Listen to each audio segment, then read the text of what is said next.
আমার favourite fruit হচ্ছে কাঁঠাল, তোমাদেরটা কমেন্টে জানিও। দিদা 3টে কাঁঠাল নিয়ে এসেছিল, তার মধ্যে যে কাঁঠালটা বড় ছিল সেটা আমার ভাগ্যে জোটেনি, মানে আমার খাওয়া বারণ ছিল, কারণ আমার জ্বর এসেছিল তাই। আর সেই কাঁঠালের কিছুগুলো কোষ রাখা ছিল। আর আমি কিচেনের সামনে আজকে যখন ঘুরঘুর করছিলাম তখন মিমি আমায় বলল, তুমি একটু কাঁঠালের বীজগুলো ছাড়িয়ে দেবে।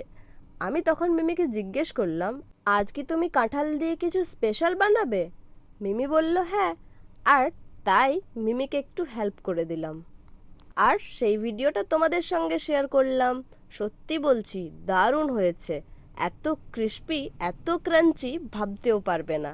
যারা যারা কাঁঠাল পছন্দ করো না তারাকে বলছি, তারা যদি এই কাঁঠালের পকোড়া বানিয়ে খায়, সত্যি বলছি কাঁঠালের ফ্যান হয়ে যাবে কিন্তু।